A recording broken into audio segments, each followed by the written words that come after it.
welcome to Pillar 4, which is about the importance of preparation.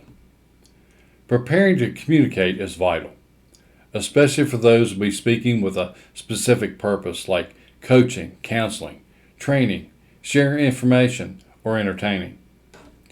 Remember though, communication happens in real time. All kinds of things can unexpectedly throw us off, and the best way to deal with the unexpected is to be prepared. Once we communicate, it's too late to go back and prepare. So let's look at number 1 in your guide. Communication is not a monologue, even when communicating to a large audience. Now, how can that be, you might ask? Well, even though your audience might not be verbally speaking while you are, there's still an actual dialogue, and the voice they speak with will be in their head. The best communicators know how to keep the audience engaged with their dialogue. Now, we can think thoughts faster than we can speak, which will always be true for your audience. While you're speaking at 80 to 100 words a minute, they're thinking at 500 to 600 words a minute. Now, we can learn a skill that can keep our audience thoughts centered on what we're communicating, but it requires good preparation. Number 2 in your guide states one good reason preparation is so important. It's because communication is seldom done in a pristine environment. There are usually plenty of distractions when people get together. And remember what the following statement in your guide says. Communication is not always a linear conversation.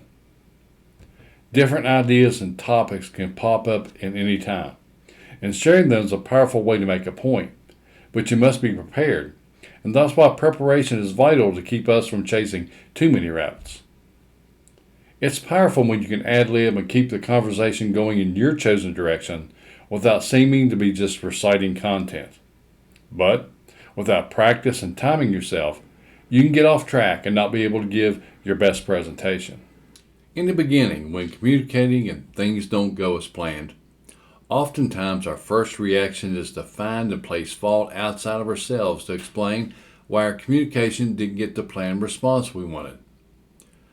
We might be tempted to blame the setup of the forum or the speaking place, the sound, the lights, the mood of the audience, and the list can go on. You know what? This rarely helps. We can avoid making excuses or placing blame if we take the time to be prepared. I know we all want to communicate well, but remember, it's not our intention that determines whether or not we succeed. It's our preparation to do a good job that matters. We can see this thing play out in things like sports, and Bryant once said, "It is not the will to win that matters. Everyone has that. It's the will to prepare to win that matters." I learned that the best communicators prepare 1 hour for every minute they plan to speak. Thus, a 30-minute presentation would require 30 hours of preparation. Now, I know that sounds like a ridiculous amount of time to invest, but think about it. If you want to do a good job, you should spend time thinking about what you want to say, writing out what you're going to say, editing what you write, and then practice saying what you plan to say. And that takes time, more time than we often think it'll take. Arnold Palmer once said, "The harder I prepare, the luckier I get." And to be a great communicator, you must prepare your own luck too. So let's look at what number 3 in your guide says. Very few people prepare to win at most things, and even fewer believe they should prepare to communicate. And when that happens, they end up just winging it. And if we're honest with ourselves, we often fail to prepare enough to be confident when speaking to others, and especially an audience. We often find reasons to justify why we couldn't spend more time preparing. But aren't those just excuses? How do you prepare to speak to somebody? Well, consider what Abraham Lincoln once said.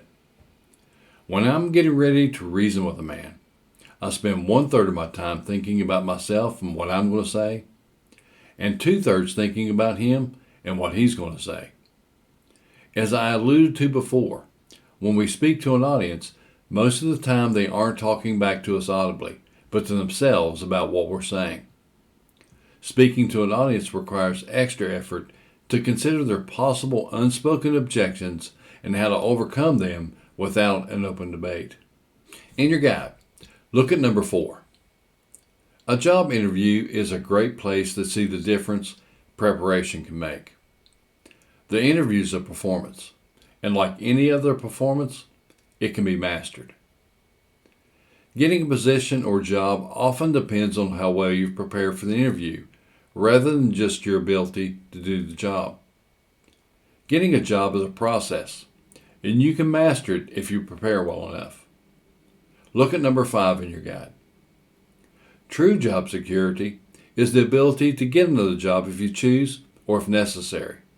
So interviewing well is a crucial skill to master. Prepare for the questions that will be asked during the interview. And if you don't know them, research the position requirements. And if you don't get that first job you wanted, be prepared for the next interview. Just keep getting better. Look at number 6 in your guide. With the exception of written communication such as letters or email, communication is not just about the words. When you plan to communicate out loud, practice out loud. And some examples of speaking out loud are over the phone, face-to-face, and online video. Now this may sound extreme to the average person, but if you're a communicator, remember what Abraham Lincoln once said. If your job's cutting down trees, then sharpening your axe is not a waste of time. Those who get ahead of the crowd do more than the crowd does. We can aspire to better jobs or be great communicators in general, but aspiration doesn't get us very far. To paraphrase what the late great leadership teacher Jim Rohn once said, discipline and preparation weigh ounces, but regret weighs tons. Look at number 7. Recording yourself is a great way to practice speaking because we need to see and hear what others see and hear to improve our delivery skills. This is also one of the best ways to detect our distracting subconscious behaviors. Why do you think sports professionals use video to get feedback? Because it gives an instant, objective perspective. The film doesn't lie.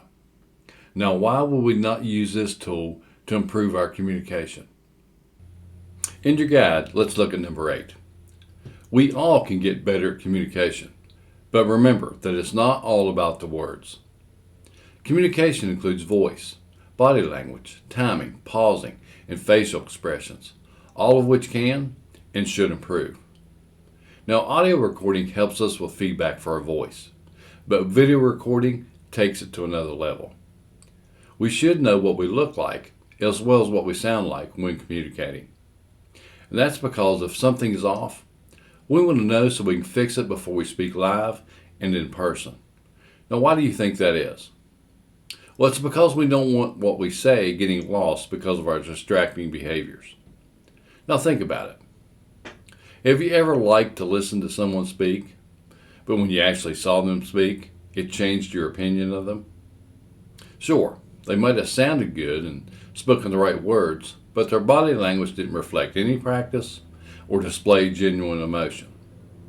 And too often when this happens, we remember them for their bad performance, and it changes our opinion of them and what they say in the future. I don't want that to happen to you. Here's your roadmap for preparing your communication. It consists of 5 simple steps to get you on your way. Number 1, prepare the information. Be sure to get it right. We live in an age where we can't misrepresent the facts anymore and get away with it. So be a person of integrity and do your research. Number 2, practice saying it out loud. And this is a good time to record yourself to hear your sound and see what you do with your face, body, and hands. I know it's tough for some to get in front of a camera at first. It sure was for me. And why was that? Well, it felt fake. But I thought to myself, it's better to feel fake when practicing than to look foolish in front of others when I'm attempting to deliver something that will help them. Don't you think it's better to let the fake out before we get in front of others? Well, I had to work through that, and you will too. Number 3, review the practice. Make notes of things to build on and things to work on. Number 4, Get out there and speak. If you never take the opportunity to speak, you can't truly improve. Each time you do speak, you gain experience and something to build on for the future. So when asked to speak, do it, even if you're afraid. And finally, number 5, review the performance. This is where you need a good coach. Someone who desires to see you succeed by improving, but someone who will also be honest. Your personal cheerleader is not always a good coach. Some of our friends don't want to hurt our feelings, and they aren't usually a good choice for a coach. It would be best for us if we get an objective person's perspective. The only guarantee that our communication is going to be better tomorrow is that we're growing our abilities to communicate better today. We will always have problems communicating with other people. That's because no two people are the same or possess the same skill levels. If those problems outgrow our capacity to deal with them, those problems rule us. Don't let a problem with your communication rule you. There's good news for us all. We can always outgrow our problems. And when we outgrow our problems, we're better positioned to deal with future issues. Now, I'm about to give you a call to action. It's called practice. But before I tell you about it, think about this. If you heard a great joke and began to share it with 10 different people, which performance would be your best? The first one or the last one? Now, with that question in mind, here's your call to action concerning preparation. Pick a 2 to 3 minute presentation and do it aloud 3 times using video. Review each video before moving to the next performance. Now choose any topic you like. While reviewing, if you see improvement between 1 and 3, take note of it and do it again 3 times. This is another 20 minutes of practice. If you see growth between 4 and 6, again take note of it and do it another 3 times. This is another 20-minute investment. And finally, wrap it up by doing it for the 10th time. Then check out the difference from the first time you did it. You'll be amazed at what an hour of work will do for you. The big idea for this preparation module is taken from what Warren Buffett once said. When the tide goes out, you can tell who was skinny dipping. Don't be that person who gets exposed by not preparing. Consider what you've learned from this lesson and join me for pillar number 5, listening, another fundamental principle of communication.